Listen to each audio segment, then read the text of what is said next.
Buenos días, buenas tardes, buenas noches a todos ustedes. Gracias por acompañarme en este video nuevo que es sobre el tema de la descolonización en Asia y África. Corresponde a uno de los temas de estudios sociales del décimo nivel.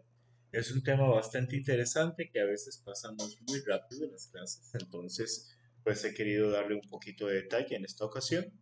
Entonces vamos a empezar dando la definición de este proceso.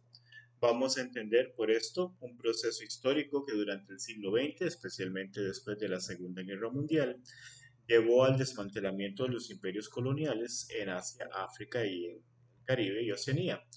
Básicamente, las antiguas colonias asiáticas y africanas se independizan de sus metrópolis.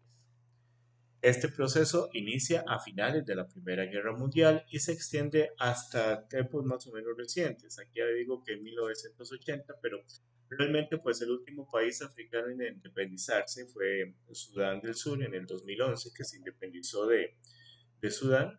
Podría no incluirse dentro del proceso de descolonización, pero sin embargo, por ciertos elementos interesantes ahí, pues vamos a incluir. Bueno, en este caso, pues vamos a hablar que este proceso tuvo su momento de mayor aceleración entre las décadas de 1950 y 1960. En particular, este año se conoce el año 60 como el año de África, porque en este momento 28 países del continente alcanzaron su independencia. Y bueno, a ese proceso se van sumando cerca de 70 países en esos dos continentes. Pues bueno, en África, el sur de Asia, este es donde se desarrolló este proceso, por ejemplo, como en la independencia de Tanzania, representada aquí por el de Thomas Nyerere, prácticamente su primer presidente, héroe de ese país, pero también este proceso se extendió a Oceanía y el Caribe. ¿Qué factores y causas intervinieron en el desarrollo del proceso de descolonización? Bueno, en primer lugar tenemos las consecuencias de las dos guerras mundiales. Esto es muy importante porque como consecuencia de estos conflictos, Europa va a perder su posición hegemónica. Vamos a decir de alguna manera, pues que este eje que integraba el Reino Unido, Francia, Alemania, Italia en Europa Occidental, deja de ser el eje hegemónico y el poder va a pasar hacia estas potencias hegemónicas de la Guerra Fría, hacia Estados Unidos y la Unión Soviética. Y bueno, al caer la hegemonía de Europa, esto va a dar la oportunidad para que los países dominados por estas naciones se liberen.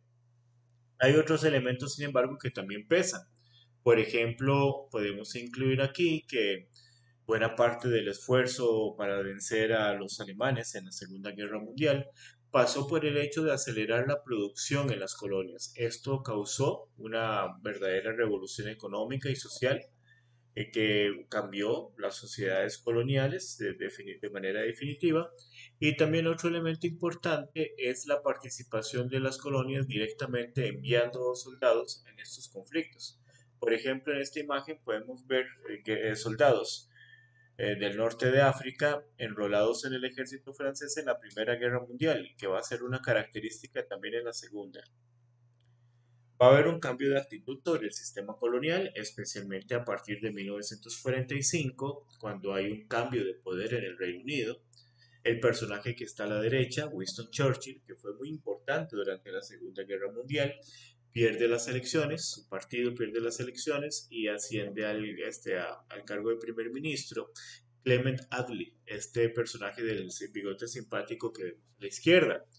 Bueno, el gobierno laborista de Attlee se va a caracterizar por dar expresión a un sentimiento que ya iba desarrollándose en Europa, donde se daba por un hecho que el sistema colonial estaba completamente agotado. Entonces, el gobierno británico durante los años que siguen va a ser más receptivo en cuanto al tema de conceder la independencia o incluso de conceder autonomía a sus colonias en diferentes lugares del mundo. Algo que no va a seguir el ejemplo Francia, como lo vamos a ver más adelante. Los organismos internacionales van a tener un papel destacado. En primer lugar, la Sociedad de las Naciones en la década de 1920 y 1930 y sobre todo la Organización de las Naciones Unidas, que va a impulsar desde 1945-46 el desarrollo de los procesos por la autodeterminación de las naciones africanas, asiáticas, de Oceanía y de algunos lugares del Caribe, y que justamente pues este apoyo va a ser muy determinante. También el tema de la defensa de los derechos humanos y también por supuesto el impulso al desarrollo social y económico de estas naciones. Va a haber un fuerte movimiento de solidaridad entre los nuevos países, se van independizando unos, pero otros siguen bajo el dominio de las metrópolis. Entonces va a haber una especie de colaboración entre estas naciones, cosa que va a ser bastante importante. Es una época también que para los países africanos y asiáticos particularmente es de grandes cambios sociales y económicos, donde por ejemplo ciudades como Accra, la que estamos viendo aquí en esta imagen, en la época de 1940, era la capital de una colonia británica que se llamaba la Costa de Oro y que quedaba en África. Bueno, estas sociedades van revolucionándose, van dándose grandes cambios sociales y económicos. Lo más relevante, por ejemplo, es la migración masiva de miles de personas hacia las ciudades, la formación de un proletariado urbano, que va a ser un elemento bastante importante en el desarrollo de los procesos independentistas y en las movilizaciones de masas. La influencia de ideales y valores democráticos. Muchos de los líderes independentistas, por ejemplo, Kwame Nkrumah de Ghana, es uno de los personajes que vamos a citar más adelante otra vez, se formaron y estudiaron en ciudades europeas y entraron en contacto con la democracia y con sus valores y quisieron llevarlos a África, a sus propios territorios. Entonces vemos, por ejemplo, esta imagen correspondiente a la época de 1950, donde un grupo de manifestantes de Rhodesia del Norte, actualmente Zambia, se manifiestan contra el gobernador británico. Bueno, estamos viendo el ejercicio de derechos y principios democráticos en este caso. Hay una fuerte influencia de las superpotencias en el contexto de la Guerra Fría. Estados Unidos y la Unión Soviética siguen muy de cerca este proceso. Por ejemplo, en esta imagen vemos al mencionado Kwame Nkrumah, líder de la independencia en Ghana, junto al presidente de Estados Unidos en aquella época, John Kennedy. Kwame Nkrumah era socialista y por lo tanto más cercano a la Unión Soviética. Bueno, tanto los norteamericanos como los soviéticos van a observar de cerca este proceso y van a apoyar los procesos de independencia, con el objetivo de extender sus áreas de influencia hacia las naciones recientemente independizadas. Vamos a ver la organización de movimientos populares. Por ejemplo, encontramos la organización del Congreso Nacional Africano de Sudáfrica, que es lo que aparece en esta imagen, pero también organizaciones como el Frente Nacional para la Liberación en Argelia, o por ejemplo, organizaciones similares que se formaron en el Congo, o por ejemplo en regiones como Túnez o en Egipto, o por ejemplo en Ghana o en Senegal, en Guinea-Bissau, en muchos de los países africanos, se conformaron verdaderos movimientos populares que se nutrieron sobre todo de la creciente población de las ciudades. Hay un proceso de maduración del nacionalismo y una renovación cultural bastante importante, bastante rica. Aquí encontramos un concepto importante que es el de la negritud. Este concepto fue desarrollado por algunos intelectuales africanos, sobre todo Leopold Senghor, que fue el primer presidente de Senegal, y que hablaba de la revalorización de las culturas africanas, ya no estancándose en el concepto de la xenofobia y del rechazo a lo europeo, sino más bien buscando a partir de lo propiamente africano, de las propias comunidades africanas, cómo apropiarse de aquellos elementos que les servían de la cultura occidental. Entonces vamos a ver que este concepto de negritud va a tener una fuerte influencia en las artes, en la literatura, en la política, evidentemente, y en la cultura popular en general. Esto va a permear, por ejemplo, a pintores cubanos como el Wilfredo Lam, o la obra musical de un personaje tan conocido como Bob Marley en Jamaica para la época de los 70s, 80s. Esto va a ser muy importante como proceso de revalorización, entonces tenemos que recordar este concepto de negritud como un elemento fundamental de la cultura de los pueblos en el proceso y en el marco del proceso de descolonización. Los movimientos de solidaridad que mencionaba anteriormente destacan, por ejemplo, el panasiatismo o panasianismo, que es una clase de movimiento en la cual se habla propiamente de solidaridad entre los pueblos asiáticos. Recordemos que pueblos como la India o, por ejemplo, los pueblos de Indochina tienen culturas milenarias. Por ejemplo, mucho antes de que en Francia se construyeran ciudades, ya en Indochina o en India habían ciudades, habían desarrollado las matemáticas, había un importante desarrollo cultural. Entonces ya no podía valerse ese discurso imperialista que desvalorizaba las culturas asiáticas.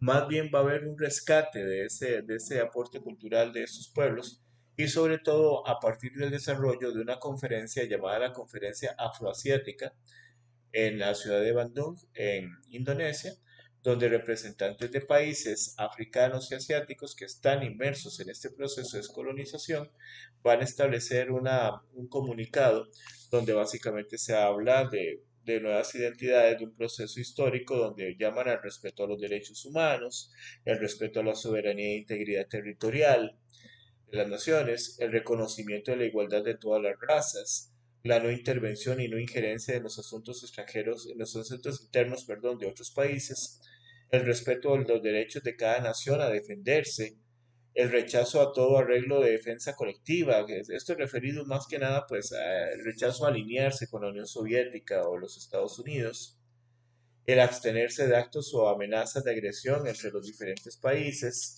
Por ejemplo, eran puntos importantes en esta conferencia de Bandung que se desarrolló en el mes de abril del año 1955 y que es punto de partida del desarrollo de esta corriente llamada panacetismo o panacenismo.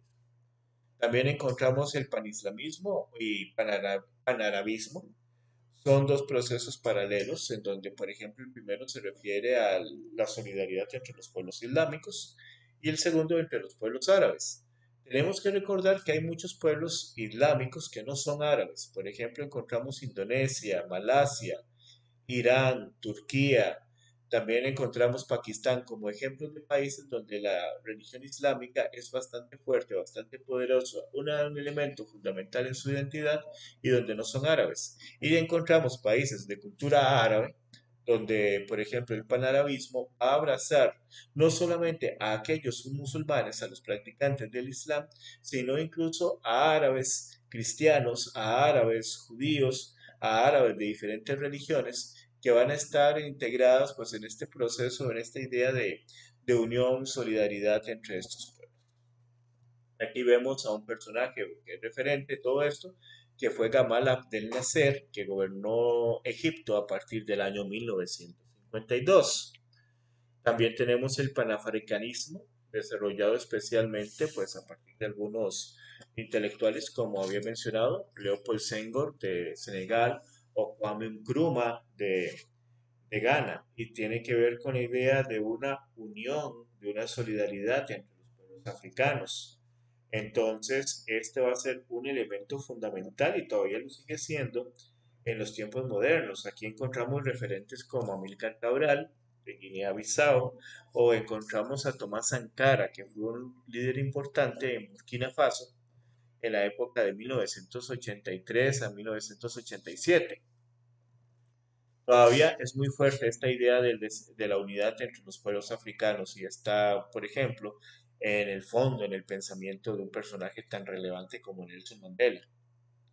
También encontramos el sionismo, que es la idea de que los judíos de todo el mundo tenían derecho a tener una patria propia y que esa patria tenía que estar justamente en territorio que nosotros llamamos Cisjordania o Palestina. Esto basado sobre un tema de religión, por lo cual tanto es bastante polémico, porque bueno, parten de la idea de que su Dios los consideraba a ellos un pueblo elegido y como pueblo elegido les dio una heredad, un territorio al cual les señaló algo, una ubicación específica con al límite al norte, al sur, al este y al oeste. Y esto es polémico porque para aceptarlo tendríamos que aceptar como real esta religión, como real a su Dios. Tendríamos que aceptar que ese Dios tiene preferencia por un pueblo y que no le importa el sufrimiento de aquellas personas que tendrían que ser desplazadas para la conformación de este Estado. Entonces, pues ahí hay pues un tema de polémica bastante fuerte, pero que, bueno, el sionismo lleva finalmente pues a la conformación del Estado de Israel en el año 1948. En el caso de Asia hay algunos procesos que son los prácticos referentes de esto. Entonces encontramos el caso de Indonesia. Indonesia es un país que fue dominado por los Países Bajos, lo que nosotros llamamos también Holanda. Países Bajos es un país bastante pequeño, bastante reducido en territorio, con muy poca gente, pero tenía un gran imperio colonial. Bueno, este territorio estaba luchando por su independencia hacia la década de 1930. Hacia 1939, 1940, estas llamadas Indias Orientales, esta colonia holandesa o de los Países Bajos, es invadida por Japón. Y un personaje como Ahmed Sukarno, que es el que vemos representado aquí, pues vio en esto la oportunidad, por ejemplo, para impulsar la independencia de Indonesia. Él colaboró con los invasores japoneses, pero con la idea de acceder a la independencia más adelante. Los japoneses fueron derrotados en el 45, llegan los holandeses con la idea de vamos a restablecer aquí nuestras colonias y nuestro dominio y ustedes muy felices de estar bajo nuestro poder. Pero en Indonesia ya no estaban dispuestos. Hay una larga y sangrienta guerra de independencia en la cual finalmente el gobierno de los Países Bajos tiene que aceptar totalmente pues la independencia de Indonesia. Pues vemos también, pues aquí Ahmed Sukarno es uno de los referentes del panasiatismo, es uno de los referentes también de, bueno, en este caso de un país que es además el país islámico con la mayor población en todo el mundo. India y Pakistán tienen un proceso bastante particular.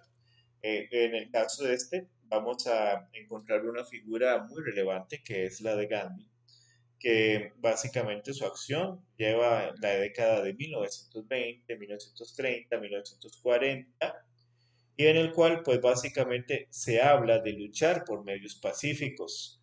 Se basa en la idea de rechazar la violencia, en respetar la vida, y entonces pues a diferencia de otros líderes que querían tomar las armas, Mahatma Gandhi pues lucha por otros medios.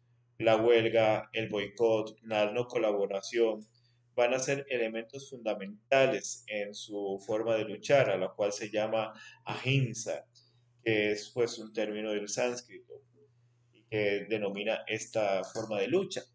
Mahatma Gandhi va a ser bastante influyente, pues no solamente su movimiento dio finalmente resultados en la independencia de India en 1947, sino que influyó en otros líderes en diferentes lugares del mundo. Y, por ejemplo, podemos encontrar su influencia en, por ejemplo, la lucha de Martin Luther King en los Estados Unidos en la década de 1960.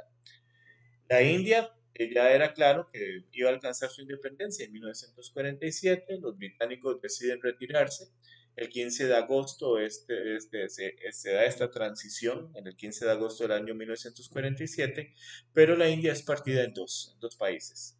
Por un lado la India con mayoría hindú y por otro lado tenemos Pakistán con mayoría musulmana. Todavía pues las relaciones entre estos dos países han sido bastante problemáticas, bastante difíciles hasta tiempos actuales, donde por ejemplo los dos países son potencias nucleares y siempre pues hay la amenaza de un conflicto abierto entre las dos naciones. De hecho, pues hace unos días escuchaba yo en un programa que realmente la frontera entre Pakistán y la India es una de las fronteras más visibles desde el espacio porque es una de las fronteras más iluminadas, más vigiladas, donde hay mayor posibilidades de conflicto. Y bueno, eso corresponde pues a un conflicto que se abrió en el contexto de este proceso de descolonización. Un referente también es el proceso de Vietnam. Vietnam formaba junto con Laos y Camboya un territorio llamado Indochina que estaba bajo el dominio francés. Los franceses, a diferencia de los británicos, no estaban tan dispuestos a negociar la independencia de las colonias. ¿Para qué? Mantengamos un imperio colonial fuerte y no vamos a soltar nada. Bueno, esto no vamos a soltar nada, no va a resultar. En la década de 1930 comienzan las luchas de los vietnamitas para alcanzar la independencia. En 1939 invade Japón esta región y expulsa a los franceses. Los vietnamitas van a luchar contra la ocupación japonesa y los van a derrotar y los van a expulsar de su territorio. Los franceses vuelven después de la Segunda Guerra Mundial para restablecer su dominio o con la idea de restablecerlo, pero van a encontrar una fuerte resistencia armada que después de una larga guerra de 8 años, que termina en el año 54, da finalmente pues con la aceptación de la independencia de Vietnam, Camboya y Laos por parte de Francia. Bueno, en este caso, pues nosotros tenemos que destacar una cuestión interesante con Vietnam. Prácticamente en el transcurso de una generación, desde los años 40 hasta los años 70, los vietnamitas logran derrotar en diferentes conflictos militares a los japoneses, a los franceses y en la década de los 70 a los estadounidenses. En 1954 el país se le dio la independencia partido en dos, un Vietnam del Norte y un Vietnam del Sur. A partir del 75 quedó unificado en una sola nación. Aquí encontramos también otro proceso de descolonización que se refiere a una región que hasta la Primera Guerra Mundial fue parte del Imperio Turco Otomano. Después de la Primera Guerra Mundial fue considerada como un mandato a los británicos y franceses, con la idea de que estos países administraran estos territorios y facilitaran la transición hacia la independencia. Sin embargo, pues aquí va a haber un elemento bastante fuerte que es el sionismo y podríamos decirlo, pues el acuerdo de los sionistas, que ya mencionamos anteriormente, con el gobierno británico, con la idea de construir un Estado nacional judío en el territorio de Cisjordania o Palestina. Y que finalmente, pues aquí vamos a encontrar que en la década de los 30 va a haber procesos de guerrillas, también en la década de los 40, una fuerte presión internacional, especialmente por la comunidad judía en lugares como Estados Unidos, incluso en el Reino Unido, la partición del territorio en 1948 y a partir de ese momento guerras, conflictos, el desplazamiento de cientos de miles de personas, sobre todo de la población árabe de la zona, que pierden sus casas, pierden sus hogares, pierden sus tierras, en el momento en que se produce la creación del Estado de Israel en 1948.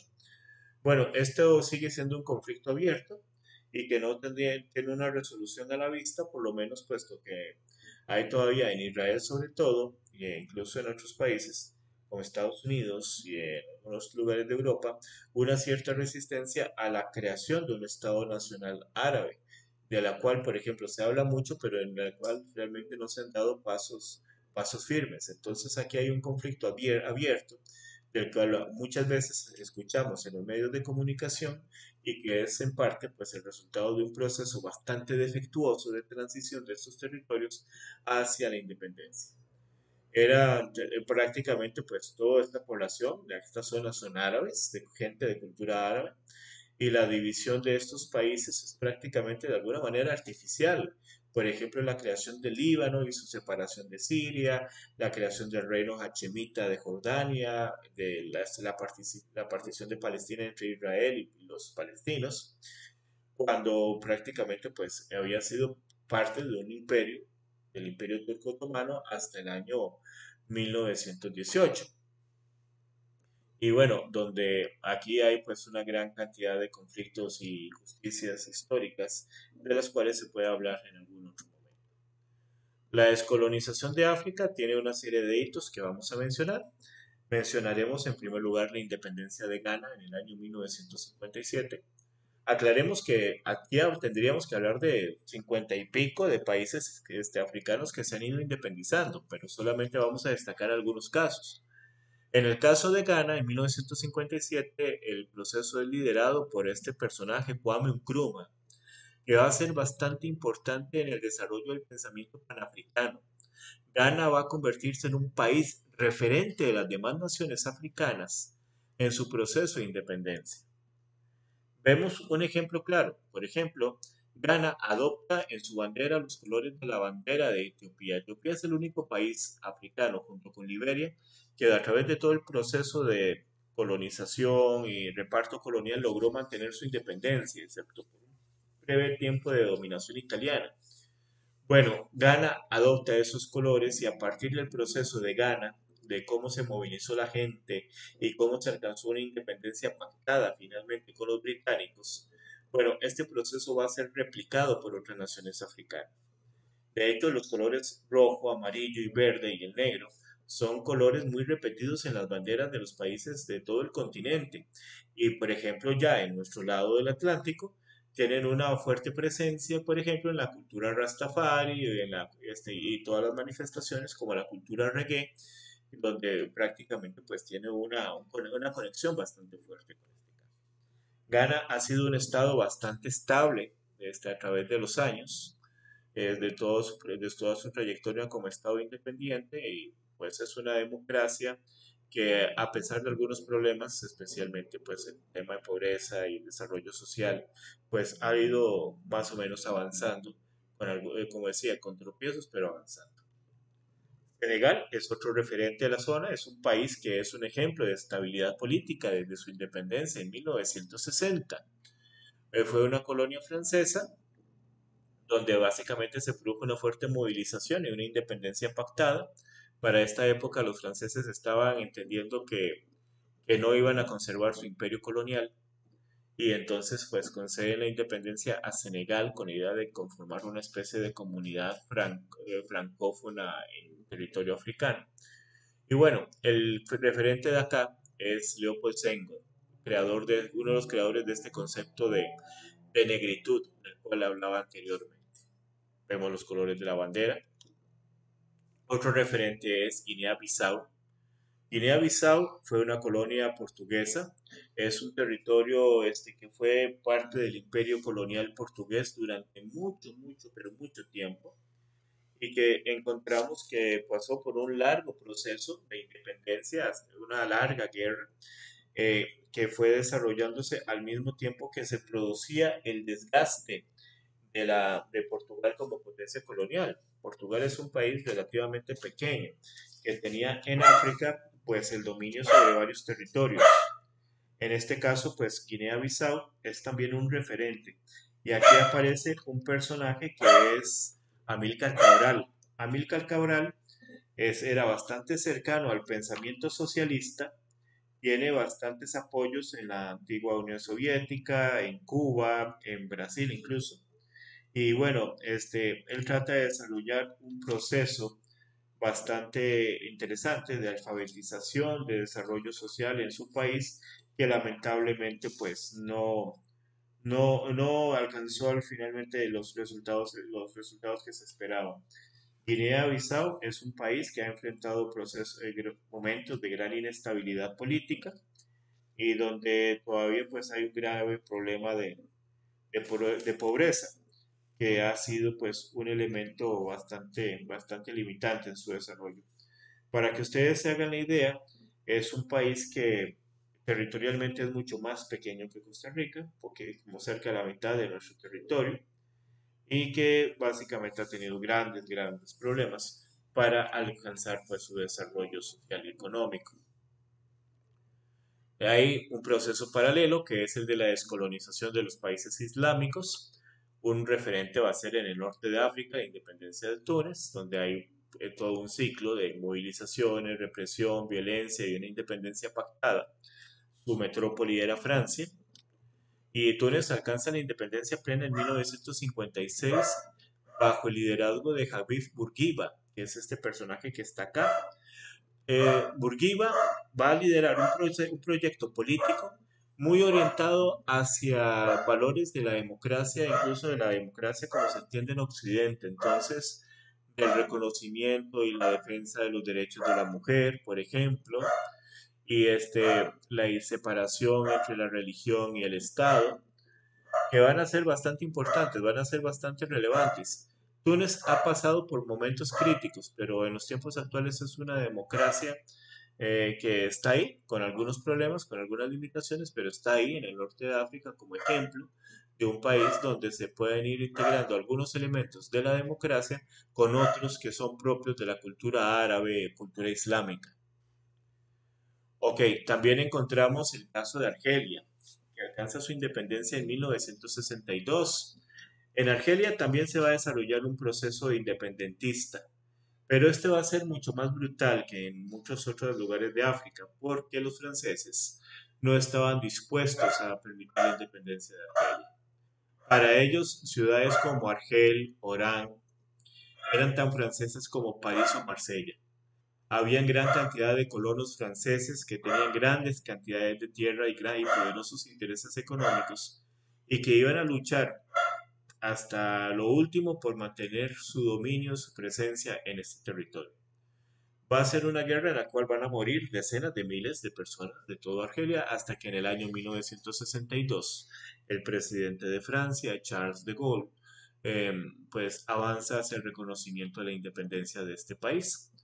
El líder de este proceso fue Ahmed Ben Bella, que es el que vemos en esta imagen y que también es uno de los referentes en la lucha contra el imperialismo, en el panafricanismo, el desarrollo del panarabismo, panislamismo, es uno de los referentes más importantes. Pasó pues por momentos de actuar como guerrillero, de mantener este esfuerzo de guerra contra los franceses y bueno, al final de su vida, pues se orientó más hacia el pacifismo y la búsqueda, pues, de la estabilidad política para Argelia, que le ha costado mucho, pues, alcanzar a este país. Egipto en 1922 se independizó. eh, Había sido de facto una colonia británica y en los 22 los británicos deciden retirarse y dejan ahí a cargo del territorio a una monarquía, a unos reyes, que van a estar siempre muy proclives a los intereses occidentales. Siempre van a darle como el sí a Francia y a los británicos, especialmente en la administración de una vía terrestre que es muy importante, que es el Canal de Suez, que une el mar Mediterráneo con el mar Rojo. Bueno, pues en Egipto durante años se acumuló el malestar de la gente hacia la figura de los reyes, puesto que se consideraba a los reyes como simples marionetas o títeres en manos de las potencias occidentales. Hasta que en el año 1952 hay un levantamiento militar dirigido por Gamal Abdel Nasser, que bueno, va a convertir a Egipto en una república y va a convertirse pues en un verdadero proceso de independencia, puesto que se va a asumir la idea de un Estado antiimperialista, un Estado que se va a enfrentar a las potencias occidentales y va a reivindicar pues el derecho a administrar el propio canal de Suez. Bueno, es uno de los elementos más importantes en este país y este país es uno de los grandes referentes del mundo árabe. Entonces es un ejemplo en el panarabismo. De hecho, estos colores rojo, blanco o negro de la bandera de Egipto son colores muy repetidos en otras banderas de países árabes, junto con el color verde. Entonces, aquí pasamos por otro referente. Bueno, finalmente, ¿qué consecuencias o resultados vemos en este proceso? Muchas veces se habla, pues, de este proceso como, bueno, algo que no alcanzó las expectativas. La mayoría de los países africanos son muy pobres. Y bueno, pero sin embargo vamos a comenzar con algunos otros elementos. Bueno, en primer lugar tenemos el hecho de que decenas de países alcanzaron la independencia, alcanzaron la autodeterminación, sus habitantes alcanzaron la condición de ciudadanos y a partir de este momento pues tienen el derecho a organizar sus propios países, a darse sus propias leyes, a buscar sus propios caminos para el desarrollo económico. Aquí vemos, por ejemplo, una celebración en el año 2011 con la independencia de Sudán del Sur, que es el país más reciente de África. Y que, bueno, Sudán del Sur se independizó de Sudán. Sudán había sido parte del Imperio Británico. Cuando Sudán alcanzó la independencia, pues siempre se veía esa oposición entre una población mayoritariamente árabe en el norte del país y una población pues más cercana hacia el resto del África subsahariana en la parte sur del país. Entonces, aquí en el 2011 podríamos hablar, reconectar este proceso de independencia con el proceso de descolonización. Bueno, no todos los países africanos pasan por momentos tan difíciles o por lo menos tan críticos en cuanto al tema del desarrollo político, desarrollo social. Por ejemplo, aquí vemos Port Louis, la capital de Mauricio, una isla africana en medio del Océano Índico. Y esta es la democracia más sólida del continente africano, de acuerdo con los diferentes indicadores que estudian este tema. Bueno, Mauricio se ha convertido en un ejemplo de democracia, de estabilidad, de respeto a los derechos humanos desde su independencia en 1960. Podríamos mencionar el caso de Seychelles, otro estado insular que también fue parte del Imperio Británico, que es la nación africana con los mayores índices de desarrollo humano, donde hay una fuerte inversión en educación, en salud y en equidad. Bueno, hay una fuerte influencia en otras regiones del mundo, Por ejemplo, pues hay una influencia en la descolonización de algunas islas o países insulares de Oceanía y también en el Caribe. Por ejemplo, vemos estos niños celebrando un desfile de independencia en Belice, que Belice queda en América Central, aquí, muy cerquita de nosotros. Ahí prácticamente en medio de Guatemala, Honduras y México y de frente al Mar Caribe, muy cerquita de nosotros está Belice, que alcanzó su independencia apenas en el año 1981 y antes de eso pues había sido parte del Imperio Británico. Actualmente es una monarquía constitucional, forma parte de la mancomunidad o Commonwealth de las naciones, mantiene un fuerte vínculo con el Reino Unido. Sin embargo, muchos otros países enfrentan el subdesarrollo. Por ejemplo, uno de los países que tiene una de las situaciones más difíciles es Níger. Aquí vemos una escena de callejera en Niamey, su capital, y donde prácticamente podemos encontrar que la pobreza es algo palpable. Son países donde hay una muy escasa atención médica, sanitaria o malos indicadores, por ejemplo, una alta mortalidad infantil, un escaso acceso a agua potable o electricidad, a medicinas u hospitales, y donde pues prácticamente ha sido una constante desde su independencia, pues pasar por hambrunas, pasar por épocas bastante duras en cuanto al tema económico, pues son países que realmente no han logrado desarrollar su sistema productivo a pesar de que son muy ricos en recursos naturales. El neocolonialismo es otra característica que se ha ido desarrollando lamentablemente en África. Las tropas francesas y británicas se fueron, pero quedaron sus intereses económicos. Por ejemplo, hay empresas francesas que explotan los recursos minerales en países como Mali o como Níger o Chad, donde además han sido o se han ido convirtiendo pues en una, en una potencia interventora. Han sido más de 40 las intervenciones militares francesas en África desde el proceso de descolonización. Entonces, pues vemos pues que es una constante, que estos países no se han logrado independizar plenamente, tienen una fuerte dependencia económica respecto a las naciones metropolitanas, Francia y el Reino Unido, pero también con respecto a los Estados Unidos, o en los últimos tiempos donde China ha incursionado en esta zona. Entonces tenemos un problema grave que tiene que ver con este neocolonialismo. Es una zona, perdón, caracterizada por la inestabilidad política. Vemos esta imagen correspondiente a un golpe de Estado que se produjo en el 2020 en Malí, uno de los países que ha enfrentado las crisis políticas más graves de los últimos años, donde, por ejemplo, hay una fuerte presencia francesa y una constante intervención en sus asuntos internos y donde la constante han sido esto, pues dictaduras militares, golpes de Estado, no solamente en Malí, podríamos hablar de la inestabilidad política en países como el Congo, o por ejemplo del genocidio en Ruanda en 1994, que tiene que ver mucho con aspectos no resueltos del proceso de descolonización, incluso pues con resabios del antiguo dominio colonial europeo. Y pues esto nos lleva a la idea de que hay muchos conflictos sin resolver, como el conflicto árabe-israelí o conflictos de límites entre algunas de estas naciones o guerras civiles que todavía esperan por ser solucionadas y que, bueno, no sabemos cuándo van a alcanzar una solución. Hay algunos avances en algunos casos, hay retrocesos en otros, y esto forma parte de este tema de la descolonización de África y Asia. Espero que haya sido bastante útil para ustedes este resumen. Les agradezco su atención. Que pasen buen día, buena noche. Gracias.